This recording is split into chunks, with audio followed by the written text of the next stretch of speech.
So, nagkaroon ng raid dyan sa Minneapolis, sa Minnesota.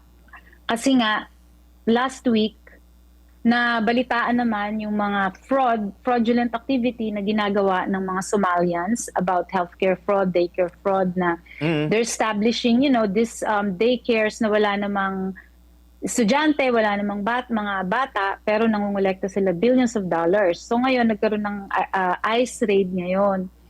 Um, Unfortunately nga, nakikiramay tayo sa pamilya ng namatay, ng naulila.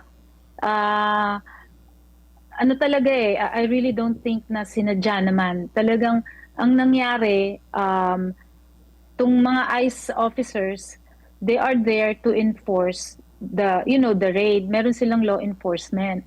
And America, ano talaga kami? Siyempre, we have our First Amendment na pwede kaming magprotesta, mag-express ng aming, sa loobin. Ang problema kasi, minsan itong mga protester, number one, 80% ng protester bayaran. They're not there to really support. Talagang it's very political na they're Mm. paid, binabas sila doon, dinadala sila doon. Tapos, sabi nga, you can protest but you cannot impede. Hindi mo pwedeng harangin or paano ba sa Tagalog? You cannot impede or you cannot block the Mm. enforcement. 'Di ba? Pero nga, wala pa rin dapat talagang namamatay or nasasaktan. But going back sa history ng mga ICE raid, maraming mga pulis din ang nasasaktan kasi yung mga nagpo-protesta, they become violent. Kung nagpo-protesta, dapat protesta lang. You should Mm. not, hindi mo dapat harangan. Kung may hinuhuli, kung merong nagsiserve sila ng warrant, allow them to exercise the enforcement of the law. Huwag Mm. mong haharangan daw. So, hati talaga. Very unfortunate. Bago sila pumunta sa isang lugar, they already have a list of who are they going to arrest. Meron talaga, hindi naman yung naglalakad lang sila ron tapos mang-aaresto na. Meron na silang list kung saan sila pupunta, sino ang kukuhanin nila. Ang problema nga, nalalaman talaga ng mga protestor kung saan sila pupunta, nagkakaroon talaga ng leak of information. So ngayon, pagdating pa lang ng ICE, nakaabang na tong mga nagpo-protesta, nakaharang na sila sa daan. Mm. Especially that girl that was shot.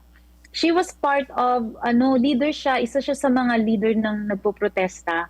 Her car was actually blocking the road to prevent the ICE agent to pass through the road, to prevent the enforcement of the law.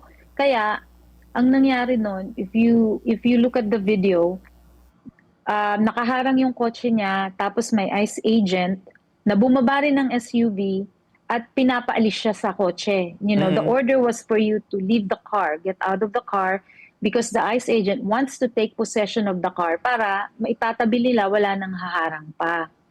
Ngayon, that's another issue. If you and me are told by the police, get out of the car or stop running, hands up, aren't we supposed to comply?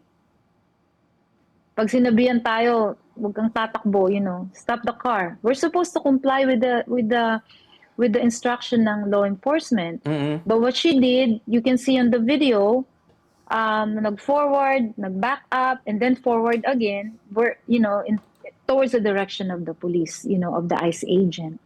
So, kaya I guess, if you're in any situation that you think your safety is threatened, you'll never know, what's gonna happen, what you're gonna do, what steps are you gonna take.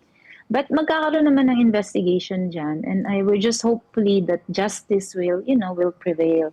Yes, So yes. federal and local government and state are different. Kaya ang mangyayari niyan, we really don't know kung ang magi-investigate ng crime kasi ICE is under the federal. The crime happened in the state. So I'm Mm. sure the state will also have their own investigation. At the same time, at the federal level, meron din silang investigation.